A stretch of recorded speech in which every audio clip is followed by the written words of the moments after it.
In 1999, I was 22 and I just graduated from Emerson University in downtown Boston, majoring in screenwriting, specifically in cartoons and children's programming.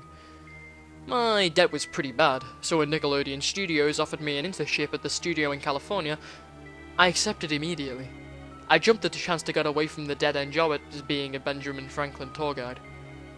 Many of you asked to see Crybaby Lane, but if you want to see the original Crybaby Lane, you never will. Even if Nickelodeon somehow consents to releasing it to you, you won't be seeing what was shown on TV. And you sure as fuck won't be seeing the original that Lauer made. I don't even think Nickelodeon has the original cut of the movie anymore, and if they do, it's only backup copies. If these backup copies exist, they must be locked away in some vault, along with all the deleted episodes of Ren and Stimpy and the never-before-mentioned episodes of SpongeBob SquarePants. I'm pretty sure the director, Peter Lauer, has the original copy, and it's probably on his mantle next to his snuff films. That creepy ass fuck. Anyway, I was hired in 1999, and immediately I was put on a creative production team for the movie Crybaby Lane. It would be almost a year before the movie was due to be broadcast. All in all, it was a pretty low effort kind of thing.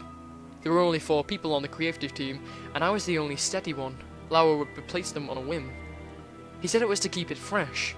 I thought it was because he was hiding something, and I was right. We had a little over a year to make a made-for-TV movie, not just to write it and cast it, but to film it and get it edited. Lauer didn't work fast at all. Out of the first 3 weeks, we only had the ideas for the first 15 minutes of an 85-minute movie. Lauer, even at this point, was a weirdo. He was tall and lanky, and he carried himself awkwardly.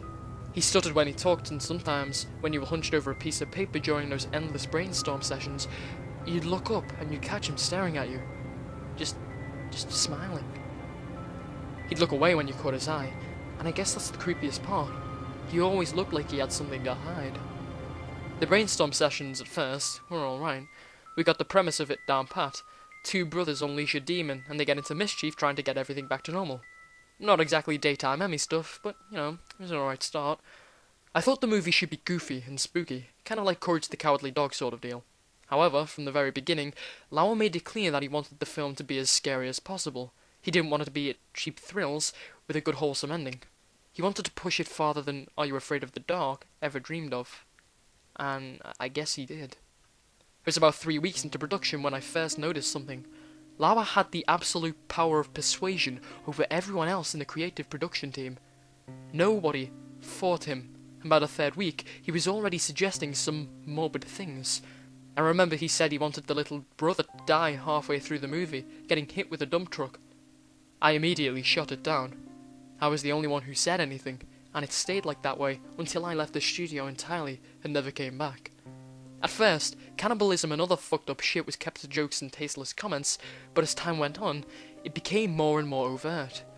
I'd give him an idea, which most of the time he would end up using, like, how about the movie starts with a morbid undertaker who eats them stories? To which he'd reply, yeah, and then he can cut them up into little pieces and force feed them to his dog. He made those jokes a few times in the early stages. Then he got serious.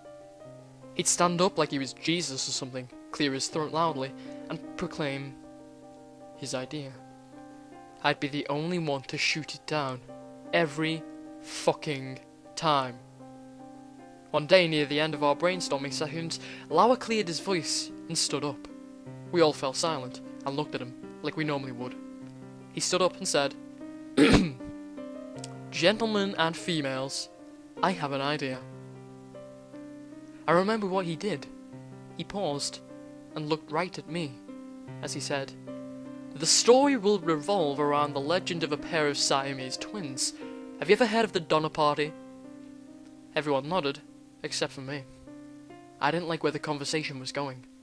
They ate themselves when it got cold. They ate each other. Everyone nodded again, and I closed my eyes. What would Siamese twins do if they had nothing to eat? Would one wait until the other one dies, then consume her own sister's flesh? Would they claw out each other's eyes until one of them died, then dine upon them like a vulture tearing at the skin of a dead deer? I do not know, but it is interesting indeed. I didn't know what the fuck I was hearing. I opened my eyes and looked around the room. Nobody was fucking moving. Everyone's eyes were on Lauer, except for mine. and when I looked at him again, he was still staring at me. Children like violence. They revel in it. Children like to be scared. So we'll scare them, won't we, Johnny? He leaned over the table, getting pretty damn close to my face. His breath smelt like decaying shit. I stared back at him. I think you're pretty fucked up, to be honest. He smiled, then backed away.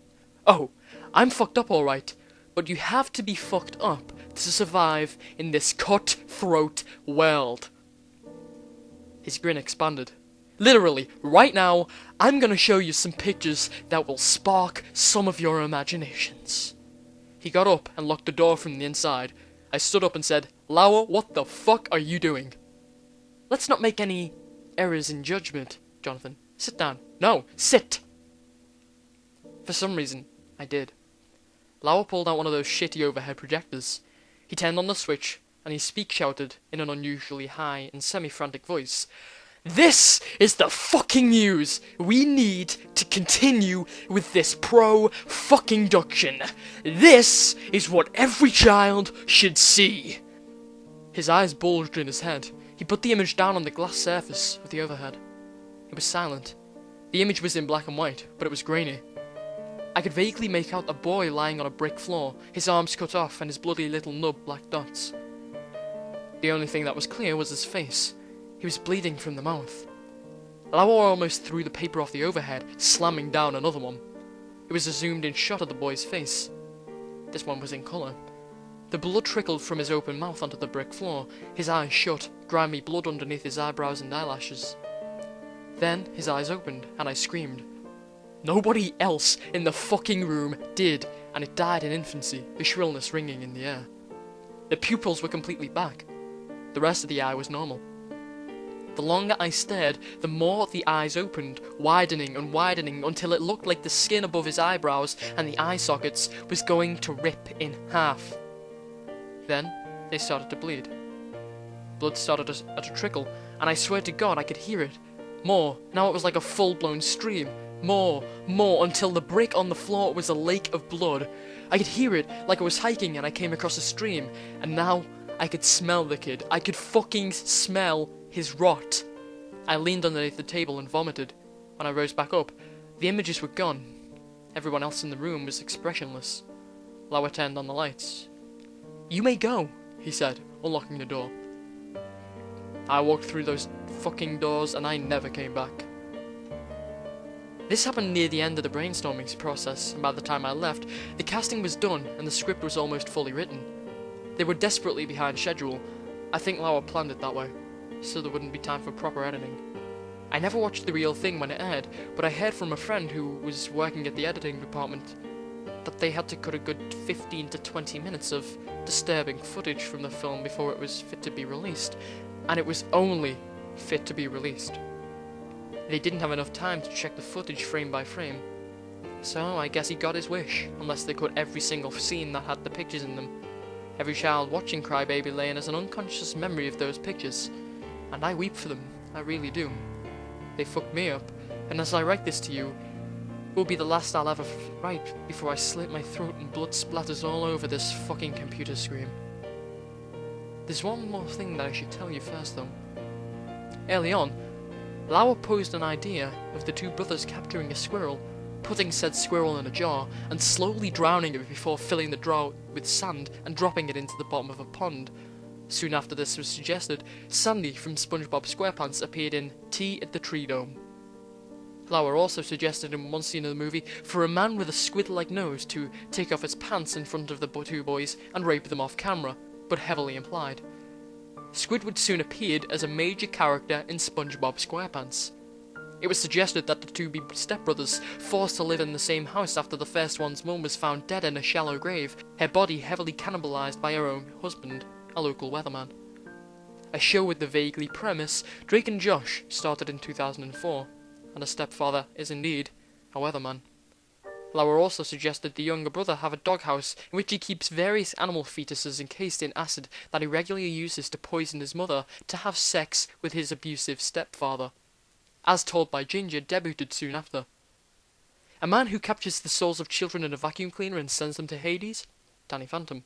A robot who goes insane on the two brothers, kills one of them, wears his skin, pretending to be the dead brother at high school. My life as a teenage robot. The list goes on and on. Nickelodeon knows, and they're continuing the legacy of Lauer. Sometimes subtly, and sometimes overtly. And there's nothing you and I can do about it.